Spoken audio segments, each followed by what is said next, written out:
सत्यं च हिरण्मयेन सविता रथेन देवजाति भुवनानि पश्यन् ॐ गणे नारायणे रुद्रे अम्बिके भास्करे तथा भिन्न भिन्न न कर्तव्यं पञ्चदेवो नमस्कुते ॐ सन्नो मित्रः सन्नो सन्नो भवतर्जमा सन्नो इन्द्रः सन्नो विष्णुर्गुरुक्रमः नमो ब्रह्मणे नमस्ते वाय त्वमेव प्रत्यक्षं ब्रह्मासि त्वामेव प्रत्यक्षं ब्रह्म वदिष्यामि ऋतं वदिष्यामि सत्यं वदिष्यामि तन्वा भवतु तद्भक्तारमवतु अवतु अहमवतु भक्तारम् ॐ शान्ति शान्ति शान्तिः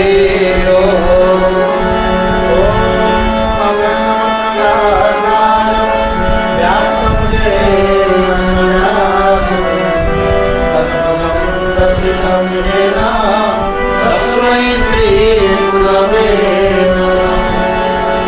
जय गुरु जय गुरु।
गुरुदेव महेश्वरः गुरुसाक्षात् परं ब्रह्म तस्मै श्री गुरवे नमः चैतन्यं शाश्वतं शान्तं ब्रह्मातीतं निरञ्जनं नादं गुणातीतं तस्मै श्री गुरवे नमः सर्वस्मै सर्वप्रथमं विराजितमनामृतं वेदान्तं ब्रह्माण्डं तस्मै श्री गुरवे नमः ॐ शान्ताकारं भुजगशयनं पद्मनाभं सुरेशं विश्वाधारं गगनसदृशं मेघवर्णं शुभाङ्गं लक्ष्मीकान्तं कमलनयनं ज्योतिर्विघ्नहारं वन्दे विष्णुभवयहरं सर्वलोकैकनाथम् क्षीराब्धिशय अनंत सुंदर भगवान की जय शिशु अनंत भगवान की शिशु अनंत भगवान की नीलाद्रि चतुर्धा मूर्ति भगवान की बलभद्र देव की जगन्नाथ देव की सुभद्रा माता की चक्र सुदर्शन की वराहनाथ भगवान की सत्य शिव सुंदर भगवान की बलदेव तुलसी बलदेव क्षेत्र की श्री क्षेत्र पुरुषोत्तम धाम की सनातन धर्म की भारत माता की उत्कल जननी की ओम पूर्णमदः पूर्णमिदं पूर्णात् पूर्णमुदच्यते पूर्णस्य पूर्णमादाय पूर्णमेवावशिष्यते ॐ शान्ति शान्ति शान्ति जय जय श्री महादेव चौके टिके बाजे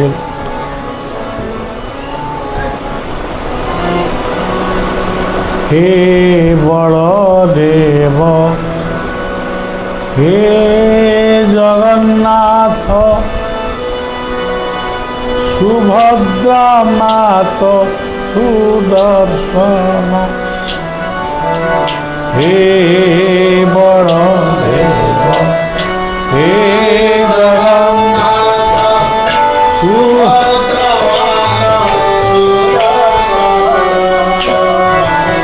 हे बलदेव हे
नीलांचल निवासाय नित्याय परमात्मने बलभद्र सुभद्राभ्यां जगन्नाथाय ते नमः। अनंत संसार महासमुद्रे मग्ना समभ्यूधरवा अनंत रूपे विनिरोधयस्व अनंत रूपाय नमस्ते। अज्ञानं तिमिरान्धस्य ज्ञानाञ्जनशलाकया चक्षुर्मृतं देव तस्मै श्रीगुरवे नमः। श्री गुरु ब्रह्मानंदे विताय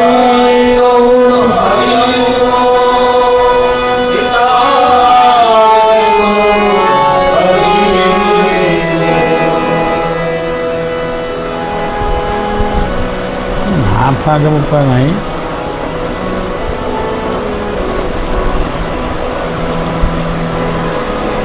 प्रथमे आमे समस्त तरफ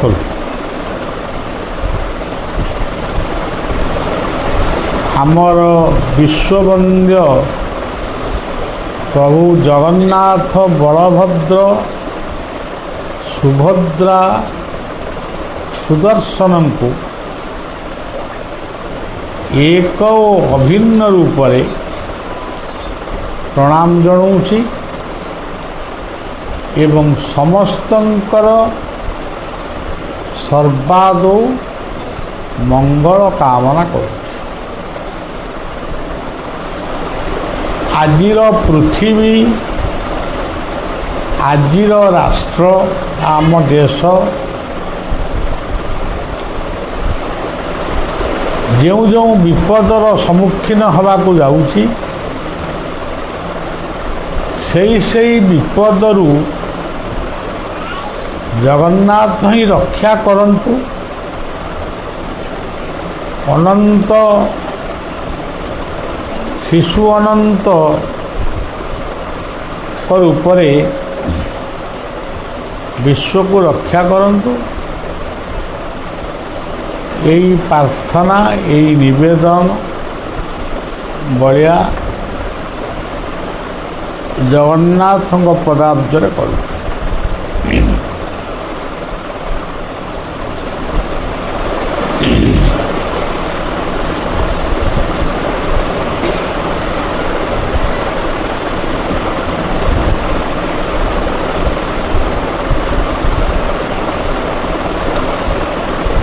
पटामुंडेई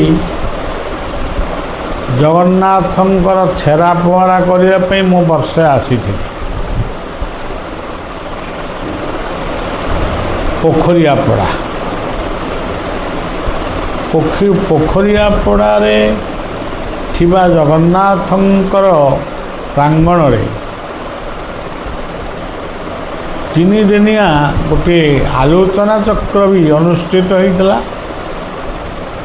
एटा अनेक दिन हो गला। तापरे मते जदिओ निमंत्रण करती मु आसीपारे भावे ଗଲେ କେଉଁଠି ରହିବା କ'ଣ କରିବା ଆମର ଚଳଣି ସବୁ ପରିବର୍ତ୍ତନ ହେଲାଣି। ଆଉ ସେ ଗେଷ୍ଟ ହାଉସ୍ ରୂପ ସେତେବେଳେ ଯାହା ଦେଖିଥିଲୁ ଏବେ କ'ଣ ହେଲାଣି, ତେଣୁ ଆମେ ସେ ଯାଇପାରିବୁ।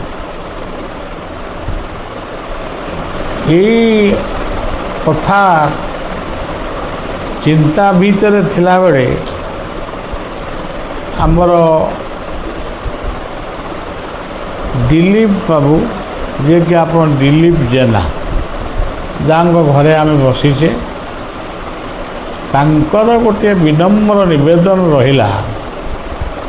ଥରେ ନୁହଁ, ଦୁଇଥର ନୁହେଁ, 5 ଥର 7 ଥର ସେ ସବୁବେଳେ କହୁଥିଲେ, ବାବା ଗୋଟିଏ ଥର ପାଇଁ ଆପଣ ଟିକେ ଘରେ ପାଦ ପକାନ୍ତୁ। ଏସବୁ ଲୋକ ଭାଷା, ପାଦଟାକୁ କ'ଣ ପକାଇବା ଆଉ ହାତଟାକୁ ଥୋଇ ଦେଇକି ଯିବା। ତେଣୁ ଯାହା ହଉ ହାତ ପାଦ ସବୁ ନେଇକିରି ମୁଁ ଥରେ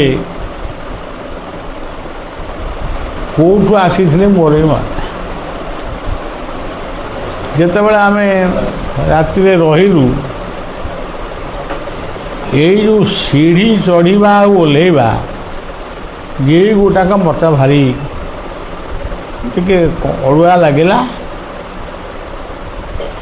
କିନ୍ତୁ ଗାଡ଼ିରେ ଯେତେବେଳେ ବସିଲି, ବିଦାୟ ନେଇକି ଯାଉଛି, ତାଙ୍କ ପୁଅ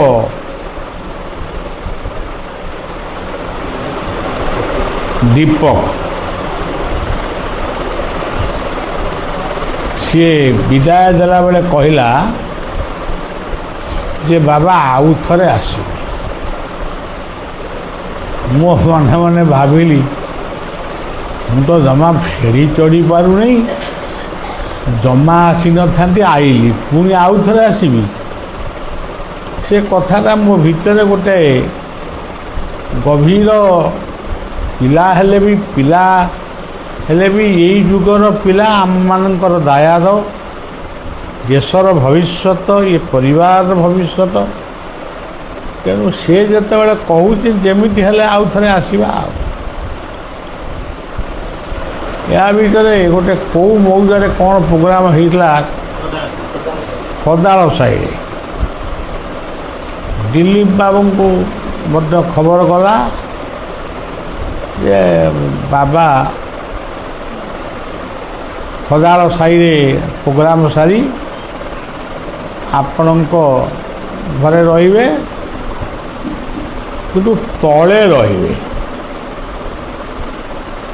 ସେ ତଳେ ରହିବାକୁ ହେଲେ କ'ଣ ସାଙ୍ଗେ ସାଙ୍ଗେ 5-10 ମିନିଟ୍ ଭିତରେ ଗୋଟେ ଘର ହେଇଯିବ? ତେଣୁ ସେ କହିଲେ, ମୁଁ ବାବା ବର୍ତ୍ତମାନ କରିପାରିବିନି। ସେ ଯାହା ହଉ ମନା କରିଥିବା ସତ୍ତ୍ୱେ ମନ ଭିତରେ ଆବେଳିତ କଲା ସେଇ ପୁଅଟି କଥା, ଆଉ ଥରେ ଆସିବେ। ଆଉ ମୁଁ କହିଲି ନା ଯିବା। ଆଉ ସେ ସିଢ଼ି ଚଢ଼ିବାକୁ ପଡ଼ୁ କି ପାହାଡ଼ ଚଢ଼ିବାକୁ ପଡ଼ୁ, ନହେଲେ ମୋତେ ଚେୟାରରେ ବସି ଟେକି ନେବେ। ଆଉ କ'ଣ? ତେଣୁ ଆଜି ଏଇ ଯେଉଁ ରହିବାର ଗୋଟେ ସୁବିଧା କରାଯାଇଛି, ବଳିଆ ଟିକେ ବସିଲା,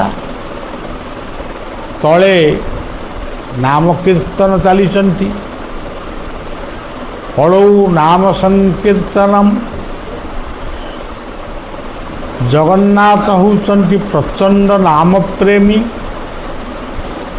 ମହାପ୍ରଭୁ ଚୈତନ୍ୟ ସୁନ୍ଦର ପୁରୀ ଶ୍ରୀକ୍ଷେତ୍ରରେ ନବଦ୍ୱୀପରୁ ଆସି ପୁରୀ ଶ୍ରୀକ୍ଷେତ୍ରରେ ରହିଗଲେ।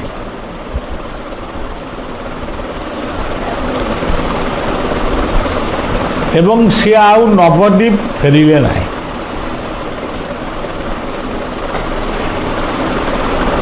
এই নবদ্বীপ ধামରେ, ଏ ଶ୍ରୀକ୍ଷେତ୍ର ଧାମରେ ତାଙ୍କର ମହାପ୍ରୟାଣ ହେଲା। ଏଇ ଶ୍ରୀକ୍ଷେତ୍ର ହେଉଛି ଆମ ପାଇଁ ପୁରୁଷୋତ୍ତମ ଧାମ ଏବଂ ଆମ ପାଇଁ ଏଇ ହେଉଛି ନବଦ୍ୱୀପରାମ। ତେଣୁ ଏଠି ଯେଉଁ ସେଇ ଜଗନ୍ନାଥଙ୍କ ନାମରେ ଆଜି ଆପଣ ଦେଖିବେ ସମଗ୍ର ପୃଥିବୀରେ ପ୍ରାୟ ସବୁ ଦେଶରେ ଜଗନ୍ନାଥଙ୍କ ମନ୍ଦିର ଅନୁଷ୍ଠିତ ହେଉଛି। ଆମେ ଦେଖୁଛୁ ମଧ୍ୟ କିଛି ଦିନ ପୂର୍ବରୁ ହନୁମାନଙ୍କ ମୂର୍ତ୍ତି ଯେଉଁଠି ମାନେ ସେଠି ଗୋଟେ କରିଦେଉଛି। ଦୁଃଖ ଲାଗେ, ଆରେ ଏତେ ହନୁମାନ କ'ଣ କରିବେ? ଆଉ ତା ପୂର୍ବରୁ ସନ୍ତୋଷୀ ମାଙ୍କର ଗୋଟେ ମନ୍ଦିର, ସିଏ ବିଭିନ୍ନ ଜାଗାରେ ହେଲା। ତା ପୂର୍ବରୁ ତାରିଣୀ ମନ୍ଦିର ଗୁଡ଼ାଏ ଜାଗାରେ ହେଲା। କିନ୍ତୁ ଜଗନ୍ନାଥଙ୍କ ମନ୍ଦିର ସେଇ ତୁଳନାରେ ଜଗନ୍ନାଥ ଶବ୍ଦ ଉପରେ ସମସ୍ତଙ୍କର ଭଲ ପାଇବା ଥାଏ। କିନ୍ତୁ ମନ୍ଦିର କଲାବେଳକୁ କିଏ ତ୍ରିନାଥ ମେଳା କରନ୍ତି, କିଏ ସନ୍ତୋଷୀ ମା ବ୍ରତ କରନ୍ତି, କିଏ ଗୋଟେ କ'ଣ କରନ୍ତି। ଆଉ କିଛି ଭକ୍ତମାନେ ଅଛନ୍ତି ସେ କିଛି କରନ୍ତିନି, ସେ କ'ଣ ଗୁରୁଙ୍କ ମନ୍ଦିର କରନ୍ତି। ସେଠିକି କିଏ ଯାଉ ବା ନ ଯାଉ, କିନ୍ତୁ ଗୁରୁଙ୍କ ମନ୍ଦିର। ସବୁ କଥାର ଗୋଟାଏ ଆରମ୍ଭ ଅଛି, ସବୁ କଥାର ଗୋଟାଏ ଶେଷ ମଧ୍ୟ ଅଛି। ତେବେ ଯାହା ହଉ, ଏଇ ଯେଉଁ ଜଗନ୍ନାଥ ବୋଲି ଚାରୋଟି ଅକ୍ଷର, ବଳଦେବ ହେଉଛନ୍ତି ଚାରୋଟି ଅକ୍ଷର, ସୁଭଦ୍ରା ହେଉଛନ୍ତି ତିନୋଟି ଅକ୍ଷର, ସୁଦର୍ଶନ ହେଉଛନ୍ତି ଚାରୋଟି ଅକ୍ଷର। ବଳଦେବ ଚାରି ଅକ୍ଷର, ଜଗନ୍ନାଥ ଚାରି ଅକ୍ଷର, ଇଏ ହେଲା 4 4 8, ସୁଭଦ୍ରା ହେଲେ 3 ଅକ୍ଷର 11 ଅକ୍ଷର, ସୁଦର୍ଶନ ହେଲେ 4 ଅକ୍ଷର 11 4 15 ଅକ୍ଷର। ଆମର କୁହାଯାଏ 14 ବ୍ରହ୍ମାଣ୍ଡ। ତାକୁ କିଏ ଦେଖିକିରି କହୁଛି କି ଅନୁମାନ କରି କହୁଛି ଆମେ କହିପାରିବାନି, ତେଣୁ ଏମିତି ତ ଲୋକ କହୁଛନ୍ତି ଆଉ 14 ବ୍ରହ୍ମାଣ୍ଡ। ବଡ଼ ମୁସ୍କିଲ ହେଲା ଏମିତି ହେଲା।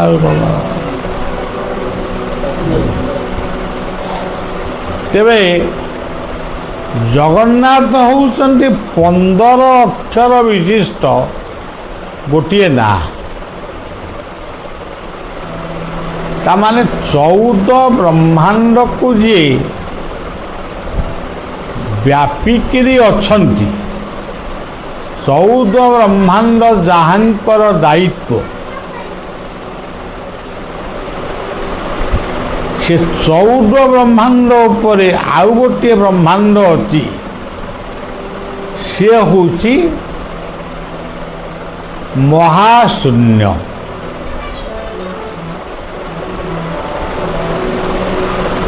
ଯେଉଁଠି କୌଣସି ମୂର୍ତ୍ତି ମନ୍ଦିର କିଛି ନାହିଁ,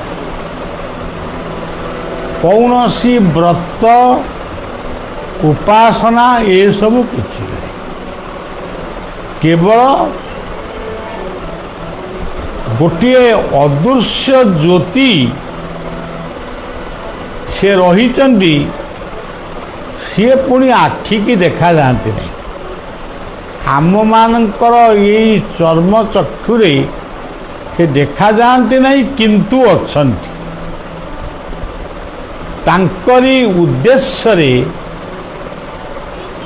ବିଶେଷ ଭାବରେ ହିନ୍ଦୁମାନଙ୍କ କଥା କହୁଛି, ଦୀପଟିଏ ଲାଗେ, ଧୂପଟିଏ ଦିଆଯାଏ, ଯଜ୍ଞଟିଏ ହୁଏ, ସୂର୍ଯ୍ୟ ପୂଜା ହୁଏ। ଏଇ ଯେଉଁ ଦୀପ ଲଗେଇବା, ସୂର୍ଯ୍ୟ ପୂଜା କରିବା, ଏତେ କଥା କାହିଁକି ହୁଏ, କାହାଙ୍କର ଉଦ୍ଦେଶ୍ୟରେ ହୁଏ? ସେ ହେଉଛନ୍ତି ସେଇ ଅଦୃଶ୍ୟ ଜ୍ୟୋତି ନିରାକାରଙ୍କ ଉଦ୍ଦେଶ୍ୟରେ। ଆମେ ଏଠି ଜନ୍ମ ହେଇଛୁ, ଭଲ କରୁଛୁ କି ମନ୍ଦ କରୁଛୁ, ଭୁଲ କରୁଛୁ କେତେ, ଜୀବନରେ ଠିକ କରୁଛୁ କେତେ, ଇଏ କଥାର ହିସାବ ସେଇ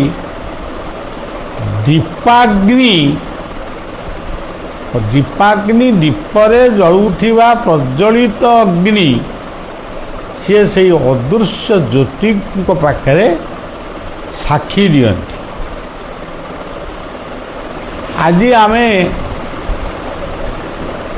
ଏଇଠି ଗୋଟିଏ ସତ୍ସଙ୍ଗରେ ବସିଛେ ବା ଏକତ୍ର ହେଇଛେ, ନାମ କୀର୍ତ୍ତନ କରୁଛେ। କାଲିକି ହୁଏତ ଅନେକ ମନେ ରଖିବେ, ଅନେକ ଭୁଲିଯିବେ। ଆଉ ମାସେ ଖଣ୍ଡେ ପରେ ଯଦି ପଚରାଯାଏ, ସେ ମନେ ପକାଇବେ, ହଁ ହଁ ହେଇଥିଲା। କିନ୍ତୁ ଦୀପାଗ୍ନି ସାକ୍ଷୀ ରହିଲା। এই ଦୀପାଗ୍ନି ରୂପକ ଜ୍ୟୋତି, ସେ ଅଦୃଶ୍ୟ ଜ୍ୟୋତି ନିରାକାରଙ୍କୁ ଜଣେଇବ, ଇଏ ଜୀବନରେ ସତ୍ସଙ୍ଗ ଏତିକି କରିଛନ୍ତି, ପୂଜାର୍ଚ୍ଚନା ଏତିକି କରିଛନ୍ତି, ପରର ଉପକାର ଏତିକି କରିଛନ୍ତି, କେତେ ସ୍ୱାର୍ଥପର ହେଇଛନ୍ତି, କେତେ ନିଃସ୍ୱାର୍ଥପର ହେଇଛନ୍ତି, କେତେ କାମନା କରିଛନ୍ତି, କେତେ ନିଷ୍କାମ ଭକ୍ତି କରିଛନ୍ତି। ଏ ସବୁ କଥା ସେ ନିଶ୍ଚିତ ଭାବରେ ଜଣାଇବ। ସେହି ଅନୁଯାୟୀ ଆମର ପରଜନ୍ମ ତୈରି ହେବ। ଆମେ ସେମିତିଆ ଗୋଟେ ଜନ୍ମ ପାଇବୁ, ଯେଉଁ ଜନ୍ମରେ ଆମେ ଭଲ କାମ କରିବୁ, ଯଦି ଭୁଲ କରିଥିବୁ ଭୁଲ କାମ କରିବୁ। ଆମର ଗୀତାରେ ଗୋଟିଏ ପ୍ରମାଣ ଅଛି, ଯେଉଁମାନେ ଯୋଗ କରୁ କରୁ, ନାମ କରୁ କରୁ, ସତ୍ସଙ୍ଗ କରୁ କରୁ ଯଦି ମଝିରେ ବାଟ ବଣା ହେଇଯାଆନ୍ତି, ଭୁଲ ବାଟରେ ଯାଆନ୍ତି, ତାଙ୍କର ମୃତ୍ୟୁ ଗୋଟେ ଧନୀ ଗୃହରେ ହୁଏ। ସେ ଧନୀ ଗୃହରେ କାହିଁକି ହୁଏ? ତାଙ୍କୁ ଗୋଟେ ମନେ ପକାଇବାକୁ ହୁଏ ଯେ ତମେ ପୂର୍ବଜନ୍ମରେ ସତ୍ସଙ୍ଗ କରୁଥିଲ, ଯୋଗାସନ କରୁଥିଲ, ଧ୍ୟାନ ପ୍ରାଣାୟାମ ଆଦି କରୁଥିଲ, ଲୋକଙ୍କୁ ସାହାଯ୍ୟ କରୁଥିଲ, କିନ୍ତୁ ମଝିରେ ତୁମେ ବାଟବଣା ହେଇଗଲ। ଯେଉଁ ଯୋଗ ତପସ୍ୟା ତୁମେ କରୁଥିଲ, ସେଇ ଯୋଗ ତପସ୍ୟା ଆଦିର ଫଳ ତମକୁ ଗୋଟିଏ ଧନୀ ଗୃହରେ ଜନ୍ମ ଦିଆଗଲା। ଯଦି ସେ ଧନକୁ ଅପବ୍ୟବହାର କଲା, ଧନକୁ ଅପବ୍ୟବହାର କରିବାର ତ, ଧନକୁ କେମିତି ଅପବ୍ୟବହାର କରାଯାଏ ସେ କଥା ଆଜିର ଲୋକମାନେ ଭଲ କରି ଜାଣିଛନ୍ତି। ଲୋକଙ୍କ ପକେଟରେ ଯଦି ପଇସା ହେଇଯାଏ, ସେ କାହାକୁ ଦାନ କରିବେ କି ଧ୍ୟାନ କରିବେ ସେସବୁ ନାହିଁ। ଅନେକ ଲୋକ କରନ୍ତି, କିନ୍ତୁ ବହୁତ ଲୋକ କେବଳ ଖାଇବା ପିଇବା ନାଚିବା କୁଦିବାରେ ସେ ପଇସାକୁ ଖର୍ଚ୍ଚ କରନ୍ତି।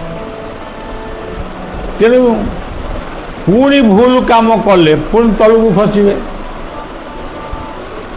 ହିଚ ଯୋନିରେ ଜନ୍ମ ହେବେ। ଆପଣମାନେ ଆଜି ଦେଖିବେ କଥାଟାକୁ ଆପଣମାନେ ବିଚାର ମଧ୍ୟ କରିବେ। ଆଜି ବିବାହଘର ହେଉଛି, କେତେ ଲକ୍ଷ ଟଙ୍କା ଖର୍ଚ୍ଚ ହେଉଛି। ସେ ଟଙ୍କାର କେତେ ଲକ୍ଷ ଟଙ୍କା ଖର୍ଚ୍ଚ ହେଉଛି ବିବାହ ପୂର୍ବରୁ ମୁଦି ଦିଆନିଆରେ ସେ କେତେ ଲକ୍ଷ ଟଙ୍କା ଖର୍ଚ୍ଚ ହେଉଛି। ଗୋଟା କ'ଣ ମେହେନ୍ଦି ନା କ'ଣ ଗୋଟେ ପର୍ବ ହେଉଛି, ସେଥିରେ ବି ଲକ୍ଷ ଲକ୍ଷ ଟଙ୍କା ଖର୍ଚ୍ଚ ହେଉଛି। ଆରେ ସାଧୁ ସନ୍ଥ ମାନେ କିଏ ଆଇଛନ୍ତି, ତାଙ୍କୁ ଟିକେ ଚେୟାର ଫେୟାର କେମିତି କ'ଣ। ତେଣୁ କେତେ ଅର୍ଥ ଖର୍ଚ୍ଚ ହେଉଛି ବିବାହର ଭୋଜିରେ, ସେ ତ ଯାହା ଖର୍ଚ୍ଚ ହେଉଛି ହେଉଛି। ବିବାହର ପରେ ପୁଣି ଆଉ ଗୁଡ଼ା କ'ଣ ଭୋଜି ଅଛି, ସେଥିରେ ବି କେତେ ପଇସା ଖର୍ଚ୍ଚ। ଜଣେ ବ୍ୟକ୍ତି ଯଦି ଭାବିବ ଇଏ ପଇସାକୁ ମୁଁ ସଦୁପଯୋଗ କରିବି, ଗୋଟିଏ ଅନାଥ ଆଶ୍ରମର ପିଲାମାନଙ୍କୁ ଜାମା ପ୍ୟାଣ୍ଟ ଦେବି, ଗୋଟିଏ ଅନାଥ ବୃଦ୍ଧ ବୁଢ଼ା ବୁଢ଼ୀଙ୍କ ଆଶ୍ରମକୁ ଯାଇ ସେଠି ତାଙ୍କୁ କମଳ ଖଣ୍ଡେ ଦେବି କି ବିସ୍କୁଟ ଦେବି, ତା ଦ୍ୱାରା ସେ ଯେଉଁ କଲ୍ୟାଣ ବା ଆଶିଷ ଟିକେ ପାଇବେ,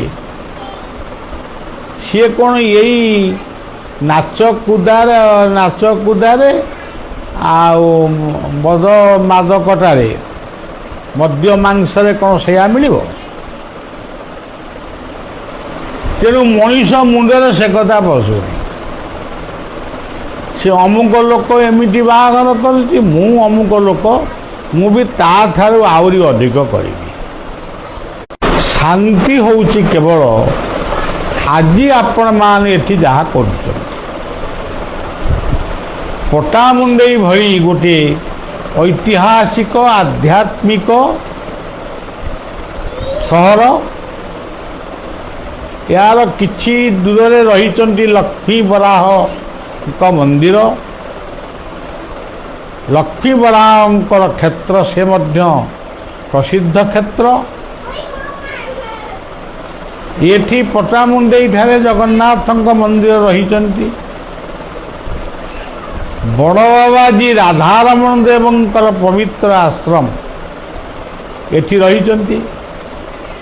ଆମେ ଯେତିକି ହିସାବ ମନେ ମନେ ଅଛି, ଇଏ ପବିତ୍ର କ୍ଷେତ୍ରରେ ଆଜି ଯେଉଁ କାର୍ଯ୍ୟକ୍ରମଟି ହେଲା ବା ଏଠି ହେଉଛି, ଏଇ ହେଉଛି ଆମ ଜୀବନର ଗୋଟିଏ ସମୀକ୍ଷା। ଏଠି ଜୀବନକୁ ସମୀକ୍ଷା କରାଗଲା।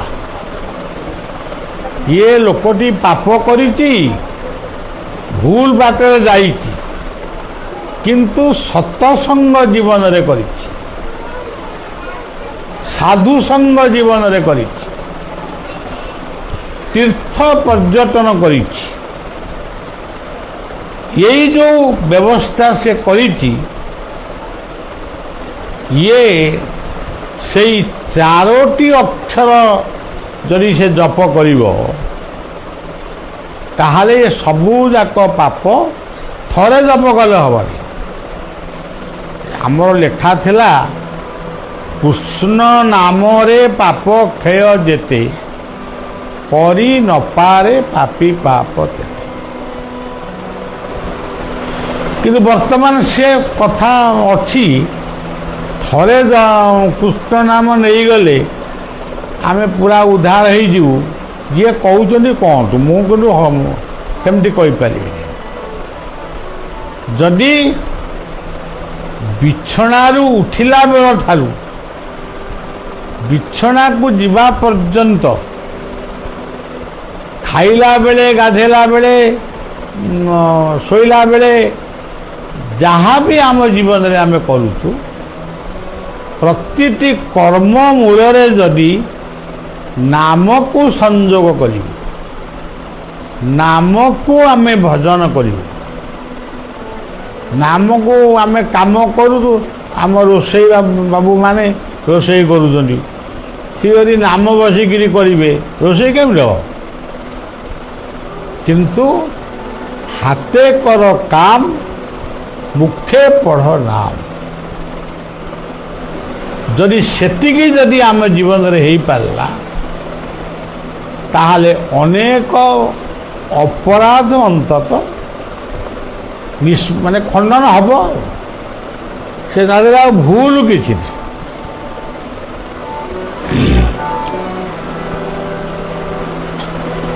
অপরাধের স্বভাব আমার ক্ষমা দেবা স্বভাব, অপরাধে স্বভাব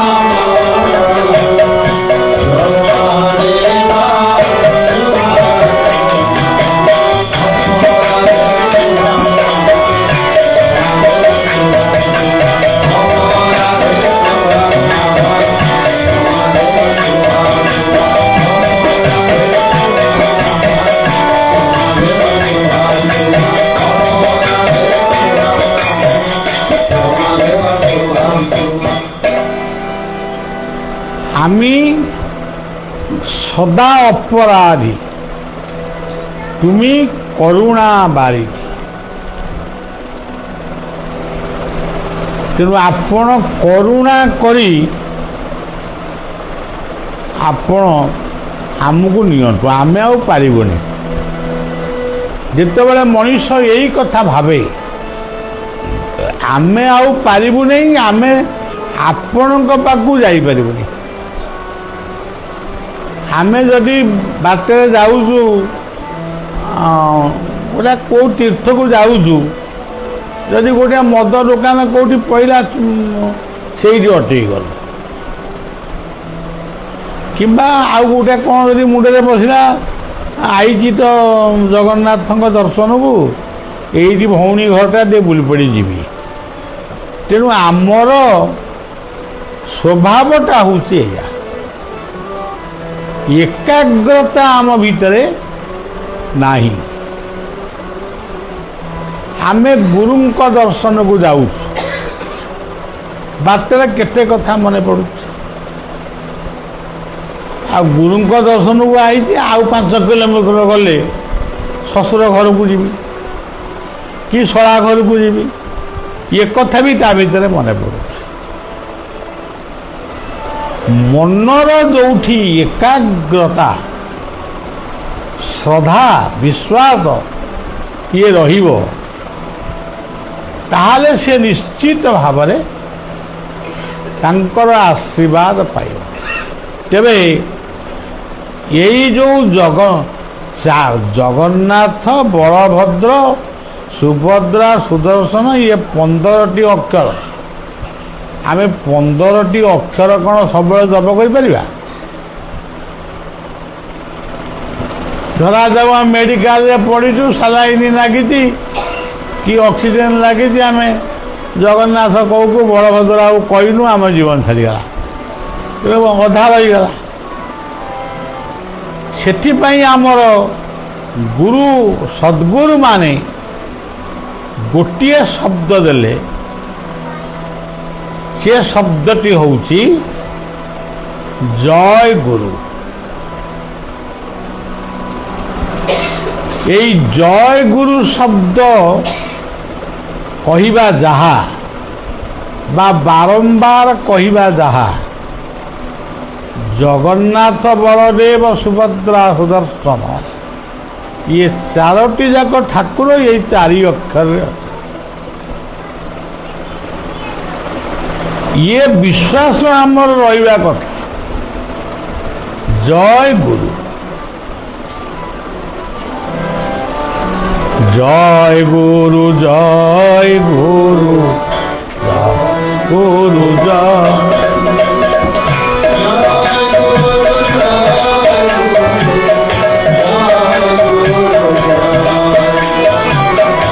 জয় গুরু,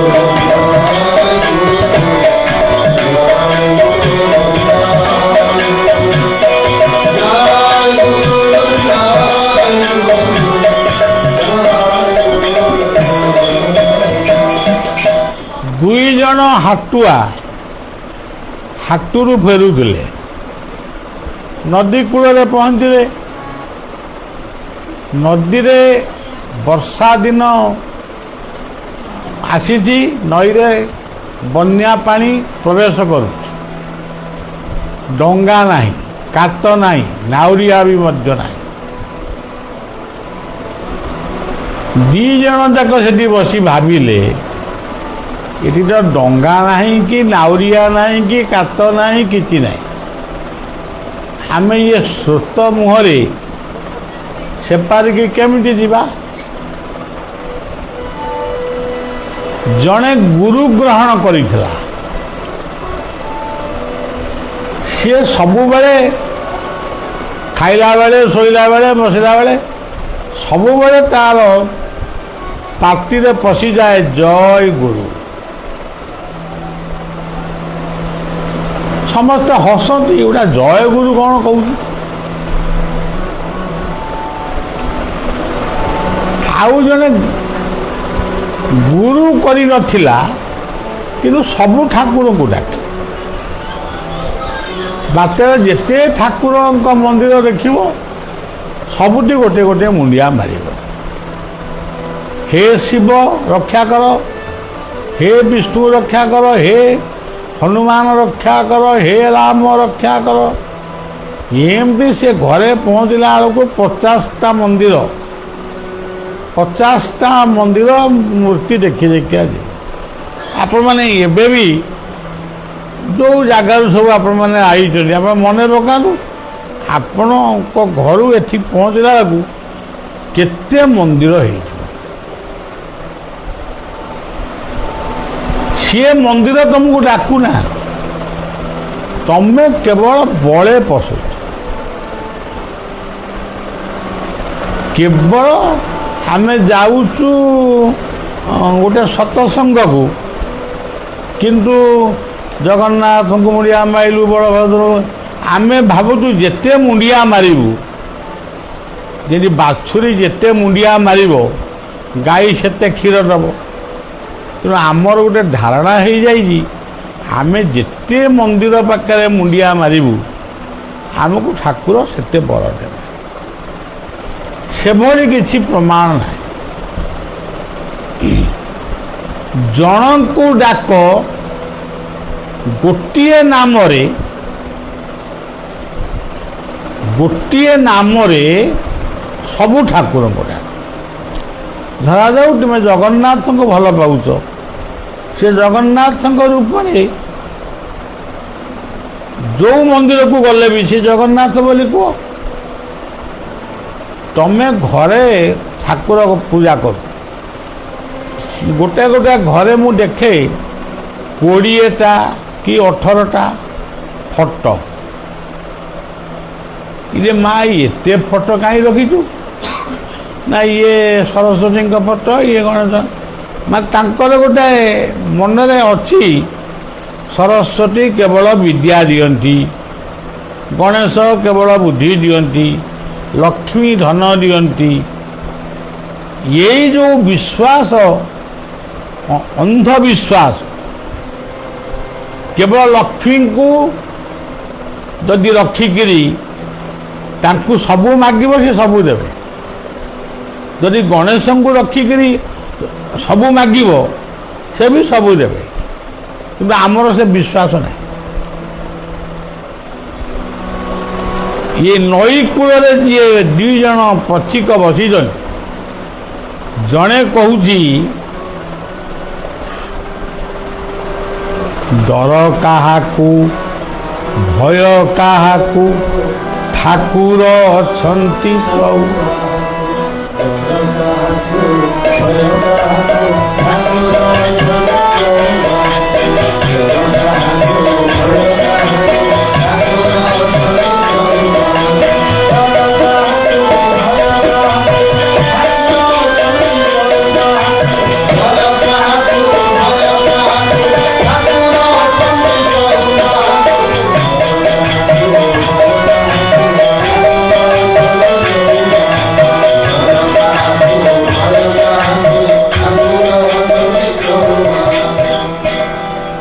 ଆପଣମାନେ ଜଗନ୍ନାଥଙ୍କ ଦର୍ଶନରେ ଦେଖିଥିବେ ଏଇ ସକାଳ ଯେ ଠାକୁର 4 ଜଣ ଅଛନ୍ତି, ବଳଦେବ, ସୁଭଦ୍ରା, ଜଗନ୍ନାଥ, ସୁଦର୍ଶନ।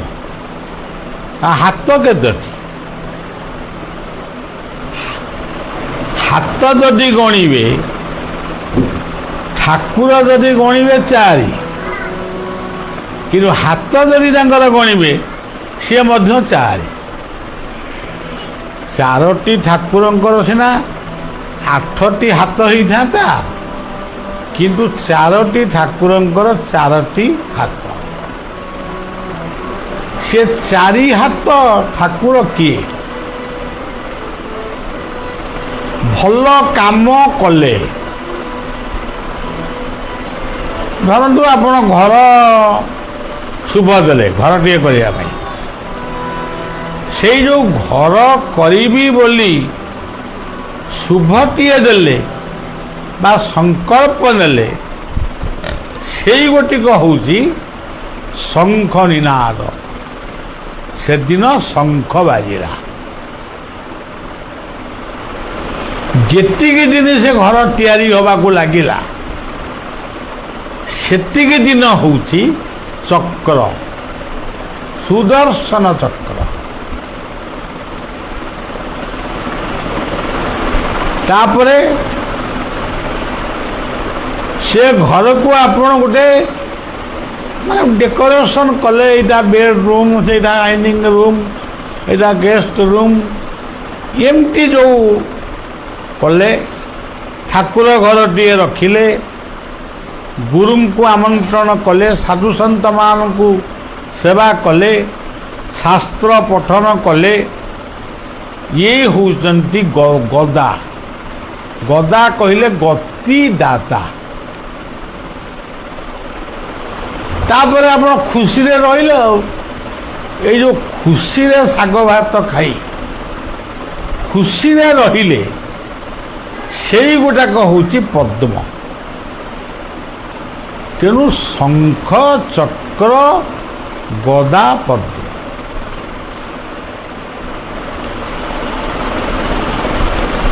ଏ କଥାର ଆହୁରି ଲମ୍ବା କଥା ଅଛି, ମୁଁ ଏତିକି କେବଳ କହୁଛି। ତେଣୁ ଯିଏ ଗୁରୁ ଗ୍ରହଣ କରିଥିଲେ ସିଏ ତତ୍ତ୍ୱଟାକୁ ଜାଣିଲେ। ସିଏ କହିଲେ ଡର କାହାକୁ ଭୟ କାହାକୁ, ଠାକୁର ଅଛନ୍ତି ଚଉବାହାକୁ। ସିଏ କହିଲେ ଆରେ ଆମେ ଠାକୁର ଅଛନ୍ତି ଆଉ ଡରୁଛୁ କାହାକୁ। ତୁ ଏକାଥରକେ ଜୟ ଗୁରୁ, ଜୟ ଗୁରୁ କହିକି ନଈକି ନେଇ ପଡ, ପାରି ପଳେଇବୁ। ଆଉ ଆପଣ ଜାଣିଛନ୍ତି ଭାଗବତର ପଦ, ଏନାବେ ଗୁରୁ କର୍ଣ୍ଣ ଧାର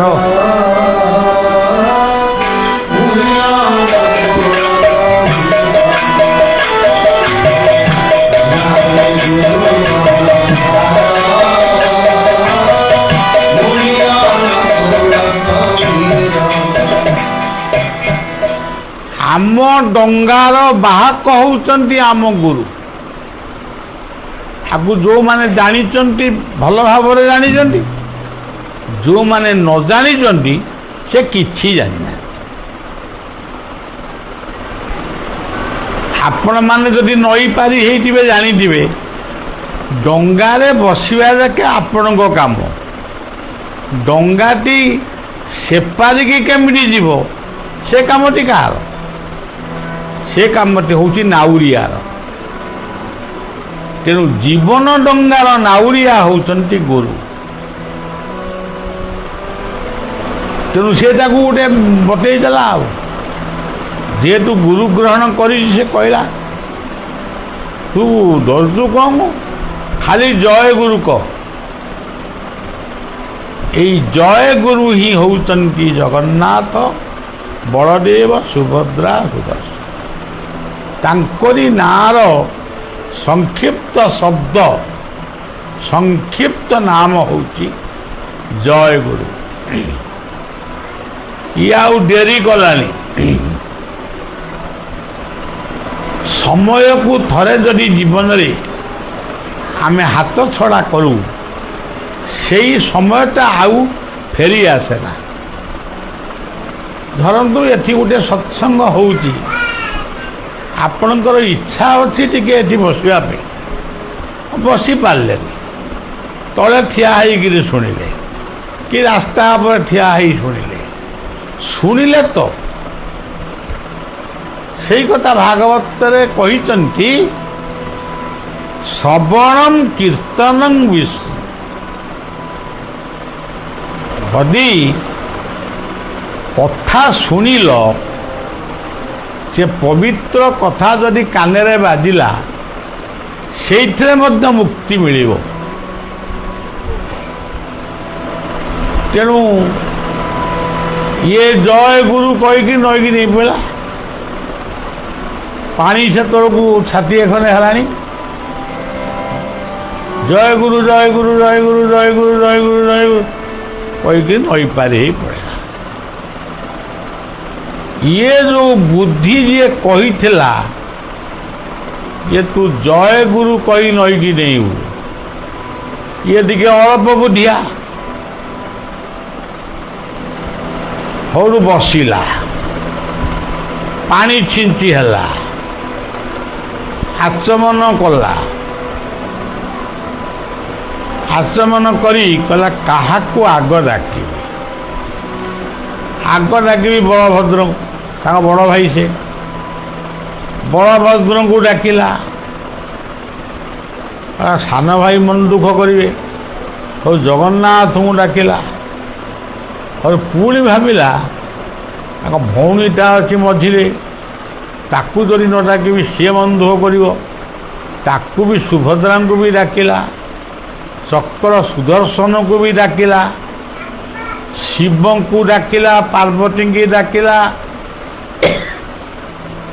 ଗଣେଶ, କାର୍ତ୍ତିକ ସମସ୍ତଙ୍କୁ ତ ଡାକିଲା। ଡାକି ଡାକି ନଈରେ ପଶିବାକୁ ଯାଉଥିଲା, ପୁଣି ମନେ ପଡ଼ିଗଲା ଗାଁ ଠାକୁରାଣୀକି ତ ମୁଁ ଡାକିନି। ପୁଣି ଉପରକୁ ଆସି ଗାଁ ଠାକୁରାଣୀକି ଡାକିଲା। ସେତେବେଳକୁ ନଈରେ ପ୍ରଖର ସୁଅ ଆଇଲାଣି। ସିଏ ସେ ପାଖରେ ଜୟଗୁରୁ କହି ସେ ପାଖରେ ତାକୁ ଅପେକ୍ଷା କରିବେ, କ'ଣ ସେଠି ଡାକୁଛୁ ତୁ ଆସୁନୁ। ଇଏ ତାପରେ ବିରକ୍ତ ହେଉଛି, ମୁଁ ଠାକୁରଙ୍କୁ ଡାକୁଛି, ତୁ ମୋତେ ଗୋଟେ ଡିଷ୍ଟର୍ବ କରୁଛୁ। ଇଏ ସବୁ ଠାକୁରଙ୍କୁ ଡାକି ସାରି ନଈରେ ଯେତେବେଳେ ପଶିଲା, ନଈରେ ଗୋଟେ ଭଅଁର ଥାଏ, ସେ ଭଅଁରଟାକୁ ଏମିତି ବୁଲେଇଲା। ଆଉ ତାମାନେ ସେ ଦେଖିଲା ଯେ ମୁଁ ମରିବି। ଆଉ ତା ପାଟିରେ ଗୋଟାଏ ନାମ ପୁଣି ପଶିଗଲା, ହରେ ମୁରାରେ ମଧୁ କହି।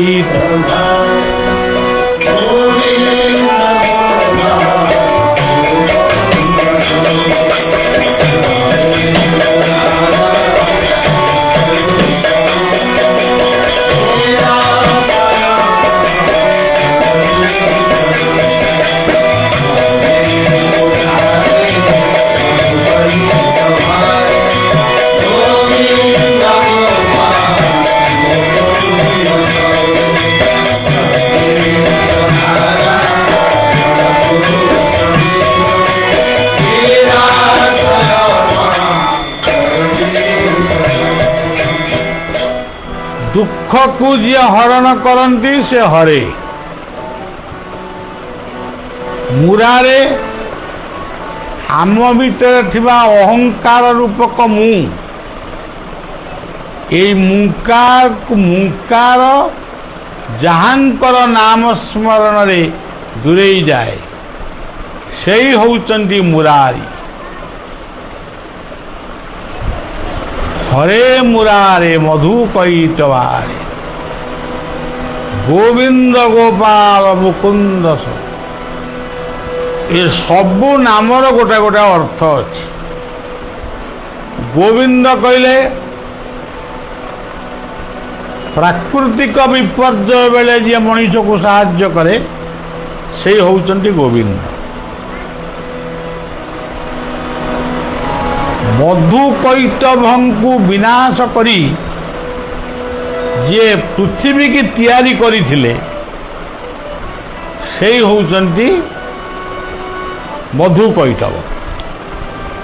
ଏ ଚଣ୍ଡୀ ଶାସ୍ତ୍ରରେ ପଡ଼େ।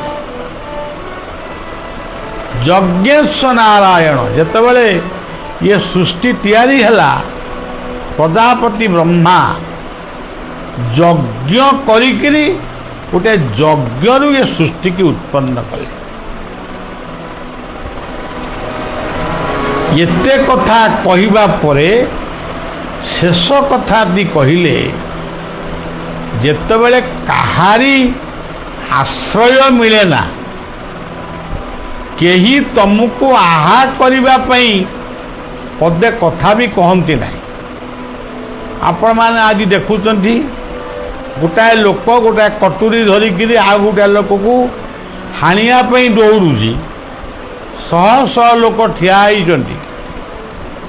ସମସ୍ତଙ୍କ ହାତରେ ଶକ୍ତି ଅଛି, ସାମର୍ଥ୍ୟ ଅଛି, କିନ୍ତୁ ସାହସ ନାହିଁ। ହେଲେ ଆମକୁ ହାଣି ପକେଇବ ସେ, ତା ମଧ୍ୟ ଅସମ୍ଭବ ନୁହେଁ। ଏବେ ଆପଣମାନେ ଗୋଟେ ଦେଖିଥିବେ, ଏଇ 4-5 ଦିନ 6 ଦିନ ଭିତର କଥା, ଆମର ସେଇ କଟକ ଟାଉନ ପାଖ ଗାଁ ଜଣେ କ୍ରିକେଟ ଖେଳାଳି, ସେ ଖେଳିବାକୁ ଆଇଛି। ଏ ପିଲା ଯେଉଁ କ୍ରିକେଟ ଖେଳନ୍ତି, ସେ ଖେଳିବାକୁ ଆଇଛି। ତାକୁ ଆଉ ଜଣେ କହୁଛନ୍ତି ଯେ ତୁ କ'ଣ କ୍ରିକେଟ ଖେଳିଛୁ, ଗୋଟେ ବନ୍ଧୁକ କ'ଣ ଧରିଛୁ?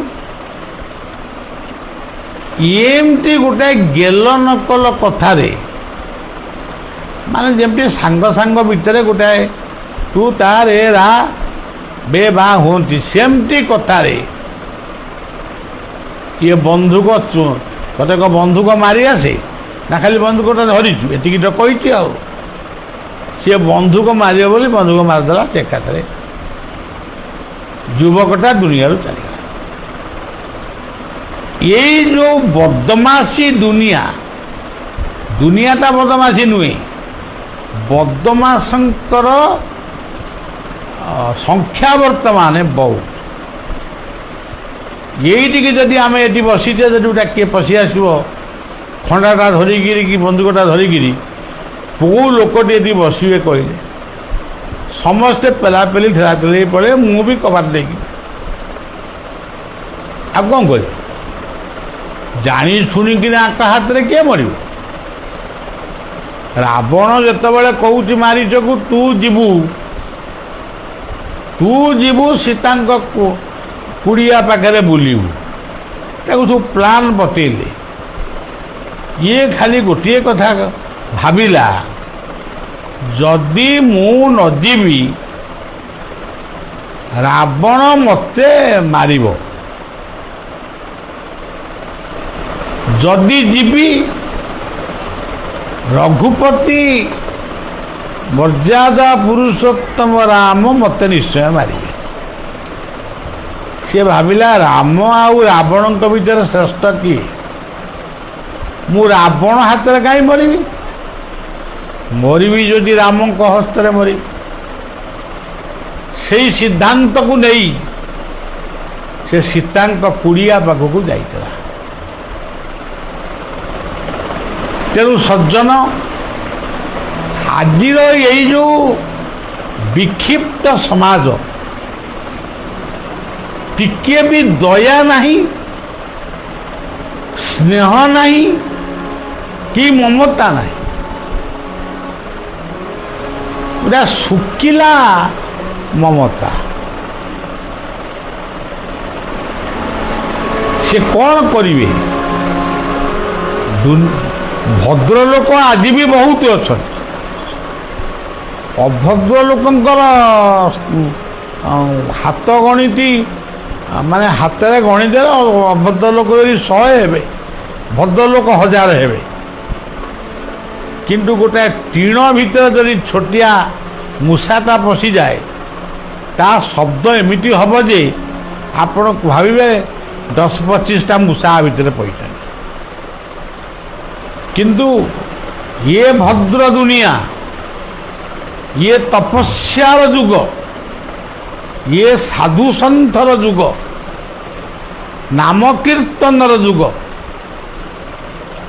ଏଠି ସତ ଆଜି ଲୋକ ମଦ ମାଂସ ଖାଇକିରି ଗଡ଼ୁଛନ୍ତି, ଏଠି ମଧ୍ୟ ଭାତ ଡାଲମା ହେଉଛି, ଆପଣ ଖାଇବେ, ଆପଣଙ୍କୁ ଅମୃତ ଭଳି ଲାଗିବ।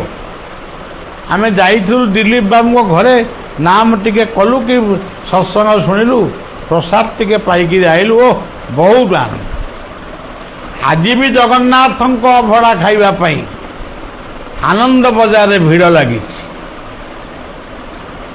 ତେଣୁ ସବୁ କଥା ଅଛି। କିଛି ଲୋକଙ୍କ ପାଇଁ ଆଜି ଫୁଲ ଗଛ ଗୁଡ଼ିକ ମଉଳି ଯାଉଛି, ଜୀବନ ରୂପକ ଫୁଲ ଗଛ ଆଜି ମଉଳି ଯାଉଛି। ଏଇ ଅପରାହ୍ନରେ ଆମର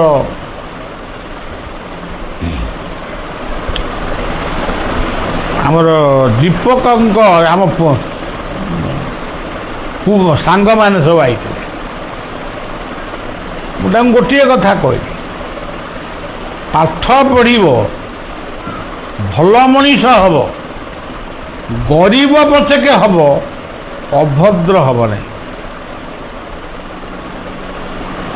ବରଂ ଆମେ ଶାଗ ପଖାଳ ଖାଇବା। ଆମ ଦେଶ ଶାଗ ପଖାଳର ଦେଶ, ଓଡ଼ିଶା। ଆମ ଦେଶରେ ଆମେ ମରିବା, ଆମ ଦେଶରେ ଆମେ 100 ଟଙ୍କାରେ ଚଳିବା। କିନ୍ତୁ ଅନ୍ୟ ଦେଶକୁ ଯାଇ ବାପ ମା ମଲା ପରେ ସୁଧି ହେଲା ବେଳକୁ ଆସିବ, ଇଏ କେଉଁ ପୁଅ ପଣିଆ, କେଉଁ ଝିଅ ପଣିଆ। ତେଣୁ କଥାଟା ପିଲାଟିକି କହିଛି ମନେ ରଖିବ ସେ। ତେବେ ଏଇ ଯେଉଁ ଦୁନିଆ ଭିତରେ ଆମେ ଅଛୁ, ଆମେ ସମସ୍ତେ ବିକ୍ଷିପ୍ତ, ସମସ୍ତେ ଠାକୁରଙ୍କୁ ଡାକୁଛୁ, ତା ଡାକିବାର ଗୋଟେ କିଛି ମାର୍ଗ କିଛି ନାହିଁ। ଆଜି ଡାକିଲୁଣୁ ସେ ଅମୁକ ବାବା ବହୁତ ଖାଲି ଫୁଙ୍କି ଦେଲେ ଭଲ ହେଇଯାଉଛନ୍ତି, ସେଠି ଲାଇନ୍ ଲାଗିଲା, ସେଠି ଯଦି ଭଲ ନ ହେଲା ଏମିତି କ'ଣ ସବୁ ଭକ୍ତି କରାଯାଏ? ଭାଗବତରେ କହିଲେ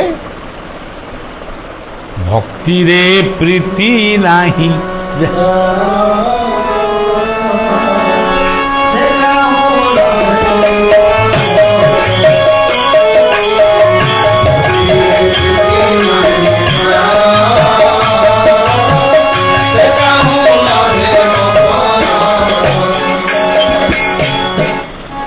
ସେ ନଈ ପାଣି ପାଖରେ ବସି ଜଗନ୍ନାଥ, ବଳଭଦ୍ର, ସୁଭଦ୍ରା, ସୁଦର୍ଶନ, ଶିବ, ଦୁର୍ଗା, ପାର୍ବତୀ ସମସ୍ତଙ୍କୁ ଡାକିଲା।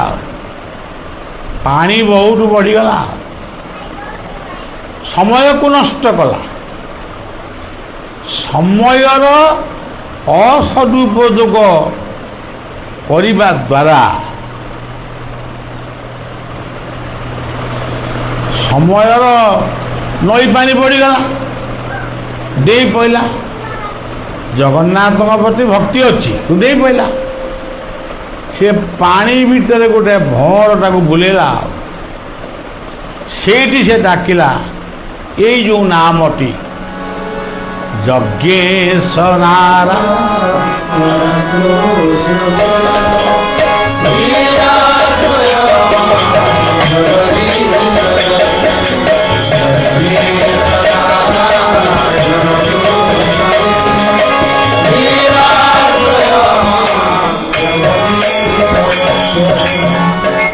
ଜୟ ଗୁରୁ କହିକିରି ଯେଉଁ ଶବ୍ଦଟି କହି ଆର ପାଖରେ ଯେଉଁ ବାଟୋଇଟି ପହଞ୍ଚି ଯାଇଛି ତାକୁ ପହଁରା ଆସେ। ଇଏ ଲୋକଟିକି ପହଁରା ଆସେ ନା, ଖାଲି ଭକ୍ତି କରି ଜାଣିଛି, ଘର ଓଳେଇବା ବି ଜାଣିନି। ତେଣୁ ସିଏ ପହଁରା ଜାଣିଛି, ସିଏ ପୁଣି ତା ସାଙ୍ଗ ବୁଡ଼ି ଯାଉଛି ବୋଲି ସିଏ ବି ସେଇ ଜୟ ଜୟ ଗୁରୁ ଜୟ ଗୁରୁ ଜୟ ଗୁରୁ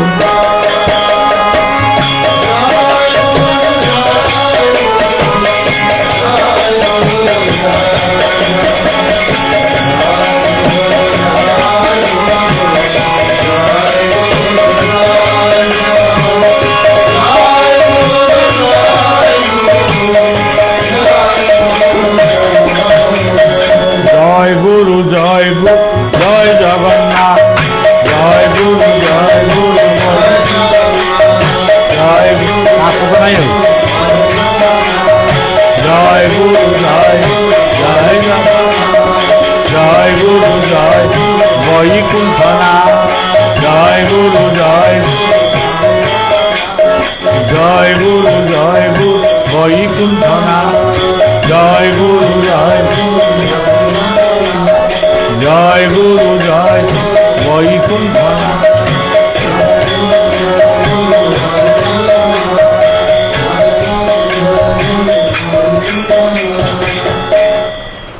ସିଏ ନଈକି ଡେଇଁ ପଡ଼ିଲା, ତାକୁ ଉଠେଇକିରି ନେଲା, ତାକୁ ତା ପାଟିରେ ଯେଉଁ ପେଟ ଭିତରେ ପାଣି ଗୁଡ଼ାକ ପଡ଼ିଲା ତାକୁ କାଢ଼ିଲା, ଯେମିତି ଟିକେ ଭଲ ଅବସ୍ଥାକୁ ଆଇଲା। ତାକୁ ପଚାରିଲା, ତୁ ତ ମୋତେ ଜୟଗୁରୁ କହିଲୁ, ମୁଁ ଡେଇଁ ପଡ଼ିଲି, ତୁ ସେଠି କ'ଣ କରୁଥିଲୁ? ନା ଆରେ ମୁଁ ସେଠି ପୁରା ବସିକିରି ସବୁ ଠାକୁରଙ୍କୁ ଡାକୁଥିଲୁ। ସବୁ ତ ଠାକୁରଙ୍କୁ ଡାକିଲ, କେଉଁ ଠାକୁର ତତେ ରକ୍ଷା କଲେ? ଏଇ ଦେଖନ୍ତୁ ଗୋଟେ କରୋନା ବୋଲି ଗୋଟେ ମହାମାରୀ ଆମର ଏଇ ଆସିଲା।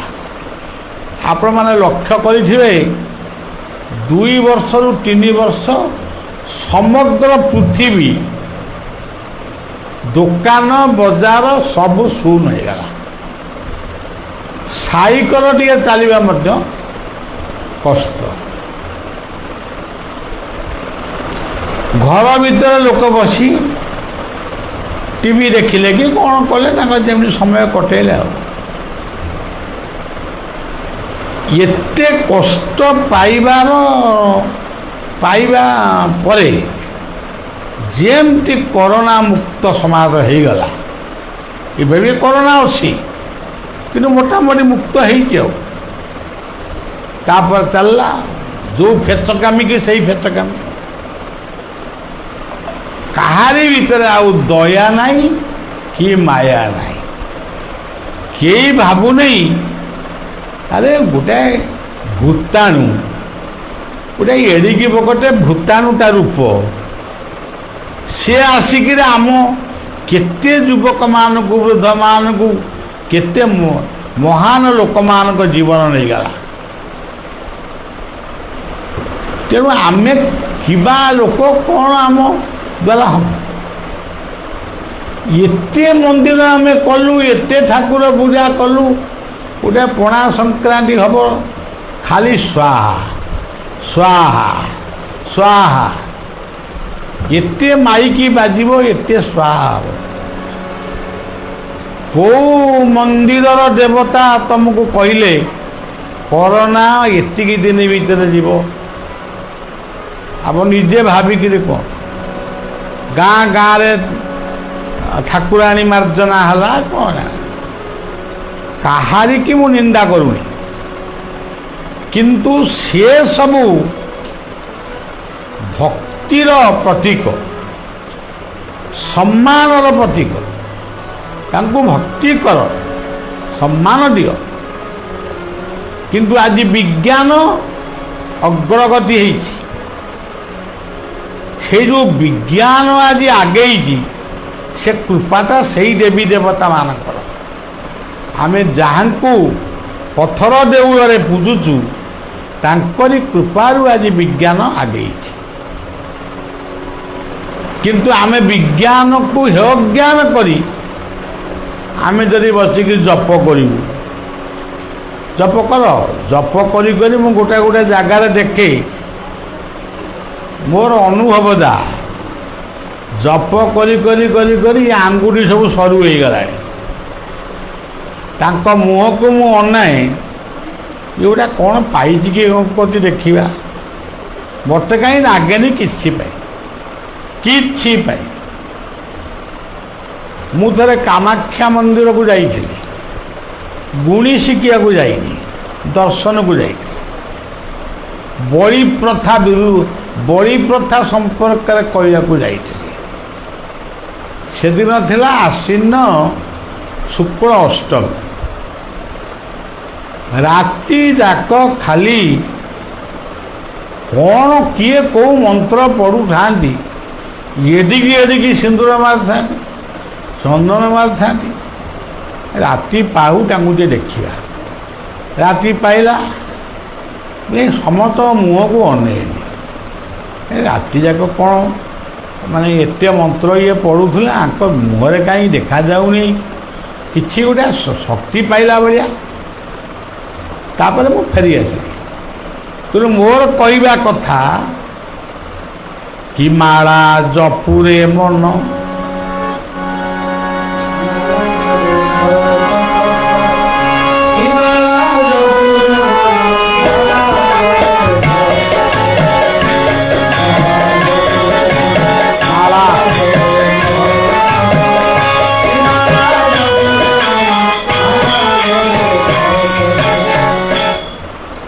ମାଳା କେତେବେଳେ ଜାଗା ଜପିବ? ଧରାଯାଉ ତୁମକୁ ଡାଇରିଆ ହେଲା, ତମେ ପଟାମୁଣ୍ଡେଇ ମେଡ଼ିକାଲରେ ପଡ଼ିଲ, ତୁମକୁ ସାଲାଇନ୍ ଲାଗିଲା, ସେତେବେଳେ ମାଳାଟାକୁ କେମିତି ଜପ କରିବ? ତେଣୁ ସ୍ମରଣ ମାତ୍ରକେ ସେ ସବୁ ଶୁଣନ୍ତି। ଏଇ ବିଶ୍ୱାସଟା ଆମର ରହିବା ଦରକାର। ତେଣୁ ପବିତ୍ର ଜୟ ଗୁରୁ ଶବ୍ଦ, ଆଉ ଗୋଟିଏ ଶବ୍ଦ ହେଉଛି ହରିବୋଲ। ଆମେ ସବୁବେଳେ କହୁ ଆନନ୍ଦ କେବାର ହରିବୋଲ, ହରିବୋଲ, ହରିବୋଲ, ବୋଲରେ ହରି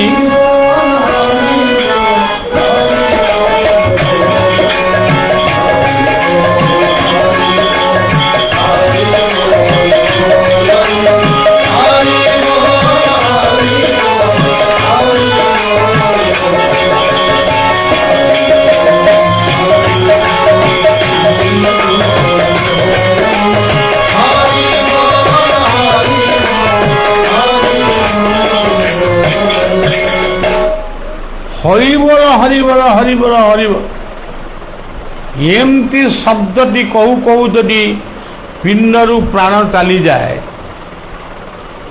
ତାପରେ ତୁମେ ତ ଅନୁଭବ କ'ଣ କରିବ ଆମେ ଜାଣିପାରିବୁନି।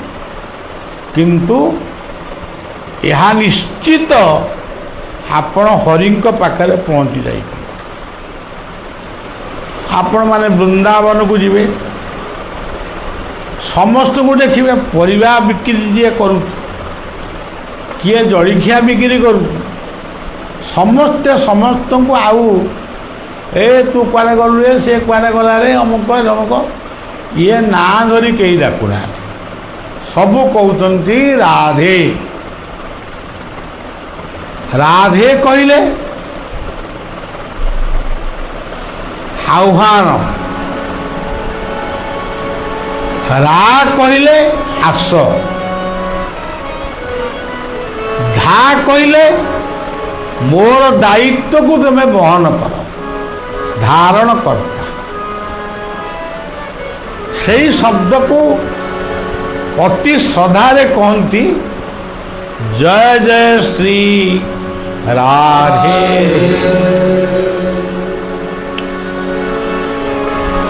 ତେଣୁ କିଏ ଜୟଗୁରୁ କୁହ, କିଏ ହରିବୋଲ କୁହ, କିଏ ରାଧେ କୁହ, ଗୋଟିଏ ଶବ୍ଦ ବ୍ୟବହାର କର। ଯଦି ଆପଣମାନେ କହିବେ ନାହିଁ ଆମେ ଆମର ଜଗନ୍ନାଥ କହିବୁ, ତାହେଲେ କୁହ। ସେଇ ଜଗନ୍ନାଥ, ସେଇ ହେଉଛନ୍ତି ଶିବ, ସେଇ ହେଉଛନ୍ତି ଶକ୍ତି। ଯଦି ଆପଣ ଶିବଙ୍କର ନାଁ ନେବେ, ସେଇ ଶିବ ହେଉଛନ୍ତି ବିଷ୍ଣୁ, ସେଇ ଶିବ ହେଉଛନ୍ତି ବ୍ରହ୍ମା, ସେଇ ଶିବ ମଧ୍ୟ ହେଉଛନ୍ତି ଗୁରୁ। ଗୁରୁ ବ୍ରହ୍ମା, ଗୁରୁ ବିଷ୍ଣୁ, ଗୁରୁ ଦେବ ମହେଶ୍ୱର। ତେଣୁ ଏକ ବିଦ୍ୟା ସୁରକ୍ଷିତା। ମନଟି ଗୋଟିଏ ନାମରେ ଗୋଟିଏ ସ୍ଥାନରେ ରହୁ, ତାହେଲେ ଜୀବନରେ କିଛି ପାଇବେ। ସେ ସ୍ୱପ୍ନରେ ଆସି କହିବେ। ଯେଉଁମାନଙ୍କର ବିଶ୍ୱାସ ଅଛି, ଅନେକ ସମୟରେ ସେମାନେ ସ୍ୱପ୍ନରେ ବି ବର ପାଆନ୍ତି।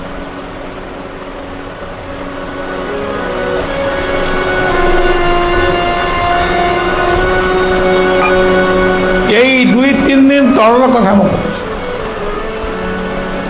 ମୁଁ ପୁରୀରେ ଅଛି। ମୁଁ ଏତେ କ୍ଳାନ୍ତ, ମାନେ ଏଇଗୁଡ଼ାକ ଗାଡ଼ିରେ ସବୁବେଳେ ଯାଇ ଏଠି ଉଠ ସେଠି ବସ, ମୁଁ ପୁରା କ୍ଳାନ୍ତ ହେଇପଡ଼ୁଛି। ପୁରୀରେ ସେଠି 3 ଦିନ ମୋତେ ସମୁଦ୍ର କୂଳରେ ରଖିଲେ, ବାବା ଟିକେ ବିଶ୍ରାମ ନିଅନ୍ତୁ। ମୁଁ ମୋର ବିଶ୍ରାମ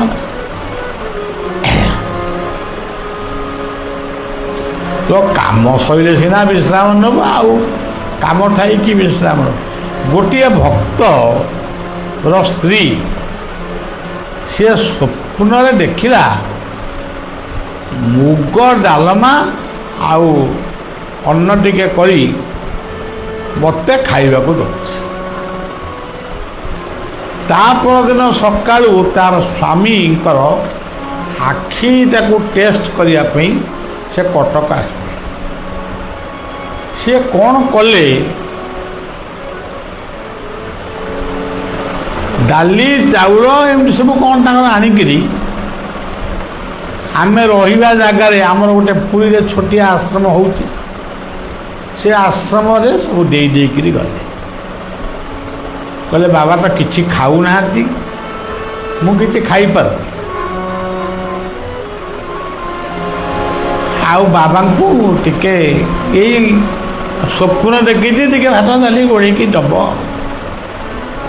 ସେ ଚାଲିଗଲା। ତା ମନ ନେଇ ସିଆଡ଼େ, ତା ସ୍ୱାମୀ ପାଖରେ ଅଧେ, ଏଠି ବାବାଙ୍କ ପାଖରେ ଅଧେ। ବାବା ଖାଇଲେନି କି ନାହିଁ, ଏଠି ମୋର ଖାଇବାର କିଛି ନାହିଁ। ମୁଁ କହିଲି ଗୋଟେ ଆଣ, ଗୋଟେ ଏମିତି କ'ଣ ଗ୍ରାଇଣ୍ଡିଙ୍ଗ କରିକିରି ସେ କ୍ଷୀର ଆଉ କ'ଣ ଏମିତି ସେ ତ କ'ଣ ଆଣିକି ଦେଲେ। ସେ ଆଣିକିରି ଥୋଇଛନ୍ତି। କିଏ ଜଣେ କହିଲା, ଆମ ଏ ମଣ୍ଟୁ ଭାଇ କହିଲେ, ଯାହାର ମାନେ ଭଲ, କହିଲେ ବାବାଙ୍କୁ ଟିକେ ପ୍ରସାଦ ଆଣିକି ଦେଉନା, ଯେତିକି ଖାଇବେ ଖାଇବେ, କ'ଣ ହେଲା, ଗୋଟିଏ ଗୁଳା ଖାଇବେ।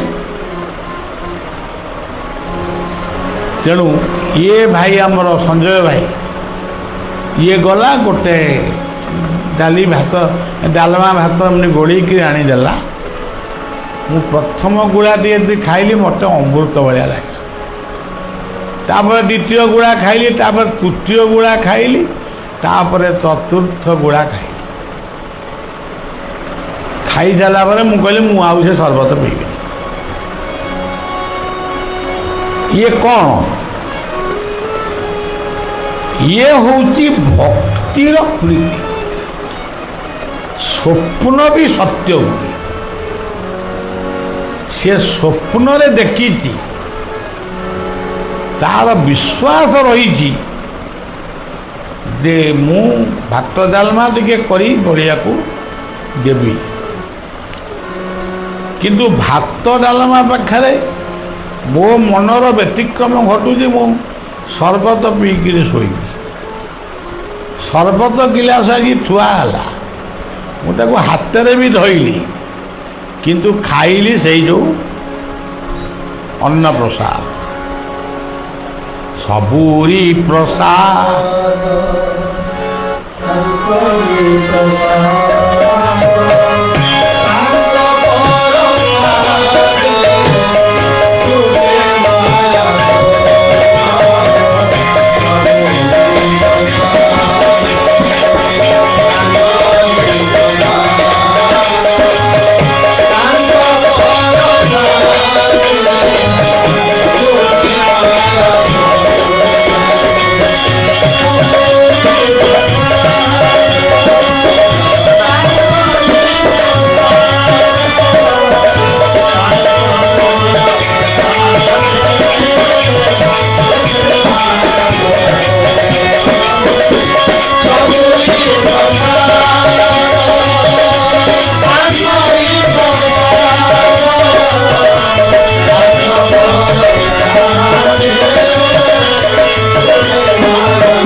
ପ୍ରତିହାଣ୍ଡି ଗୋ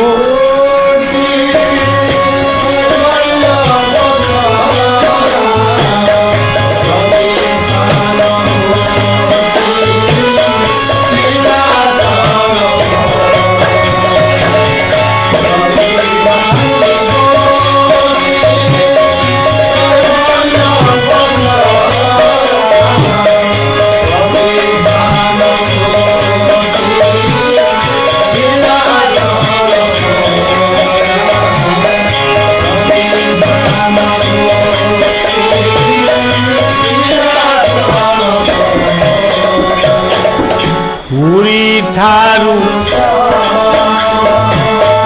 ପୁରୀ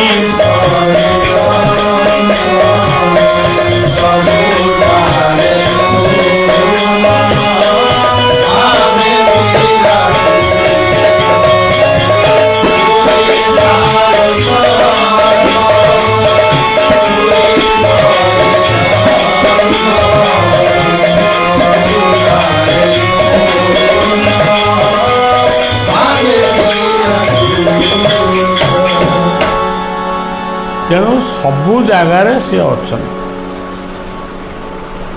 କେବଳ ଏତିକି ଆପଣମାନଙ୍କୁ କହୁଛି, ଆମେ ଦୁନିଆରେ କେତେ ଦିନ ପାଇଁ ଆଇଛେ ହାରାହାରି, କେତେ ଦିନ ବଞ୍ଚିବା ମନେ ମନେ ଟିକେ ଭାବିବେ। ଯେତିକି ଦିନ ଆମେ ବଞ୍ଚିବା ସେଥିରୁ କେତେ ଦିନ ଗଲାଣି, କେତେ ବର୍ଷ ଗଲାଣି, ଆଉ ହାରାହାରି କେତେ ବର୍ଷ ବଞ୍ଚିବା। ଉଣା ହେଉଛି ଦିନୁ ଦିନ ଆୟୁଷ, ଆଉ ଏଣିକି ଅଛି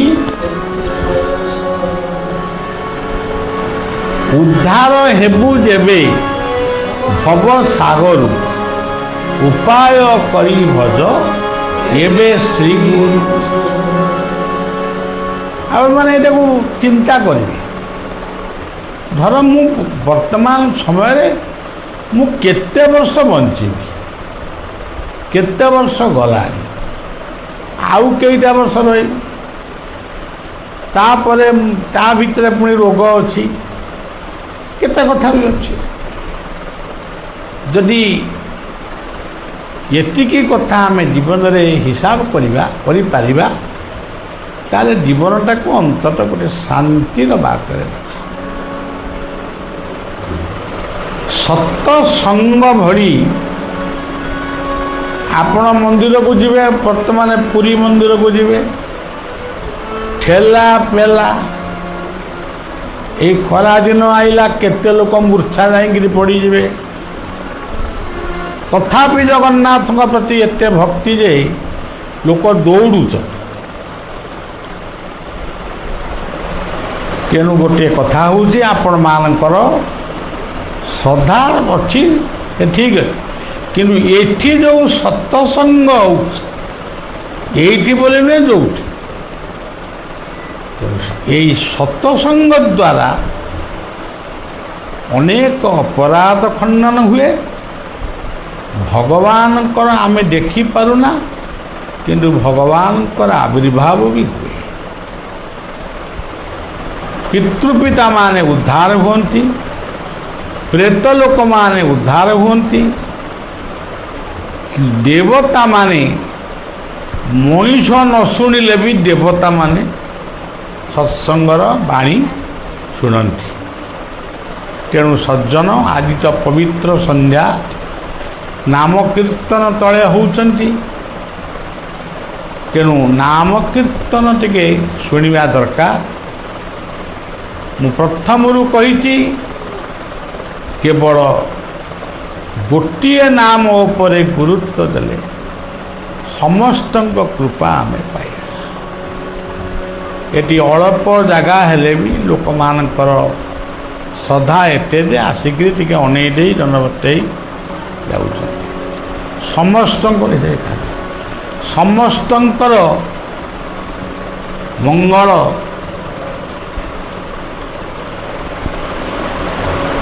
ସମସ୍ତଙ୍କର ପଟ୍ଟାମୁଣ୍ଡେଇର କେନ୍ଦ୍ରାପଡ଼ା ଜିଲ୍ଲାର ହାଳି ରାଜକନିକାଦିର ଏ ଜିଲ୍ଲାର ଏବଂ ଏଠାରେ ଯେଉଁମାନେ ବସିଛନ୍ତି ସମସ୍ତଙ୍କର ଶୁଭ ଇଚ୍ଛା ପୂର୍ଣ୍ଣ ହେଉ, ସମସ୍ତେ ଭଗବତ କୃପା ଲାଭ କରନ୍ତି, ଏହି ପ୍ରାର୍ଥନା କରୁଛି। ଦିଲ୍ଲୀପ ଆଉ ଦମୟନ୍ତୀଙ୍କର ଶୁଭେଚ୍ଛା, ତାଙ୍କର ବି ଶୁଭ ଇଚ୍ଛା ପୂର୍ଣ୍ଣ ହେଉ। ପୁଅ ଦୀପକ ଆଉ ଦୀପ୍ତିମୟୀ କନ୍ୟା, ସେମାନଙ୍କର ଇଚ୍ଛା ପୂର୍ଣ୍ଣ ହେଉ। ଆଉ ଆପଣମାନଙ୍କର ପରିବାରରେ ଯେଉଁ ପୁଅ ଝିଅମାନେ ଅଛନ୍ତି ସେମାନଙ୍କୁ ଭଲ ମଣିଷ କରି ଗଢ଼ନ୍ତୁ, କରିବାକୁ ଚେଷ୍ଟା କର, ହେୟ ଜ୍ଞାନ କରିବେ ନାହିଁ। ଶେଷରେ ଜଗତର ମଙ୍ଗଳ ହେଉ, ଏତିକି କହି ମୋର କଥାକୁ ବିଶ୍ରାମ ଦେଉଛି ଏବଂ ନାମ ଟିକେ କରନ୍ତୁ, ତାପରେ ବାଣୀକି ବିଶ୍ରାମ।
जय जय श्री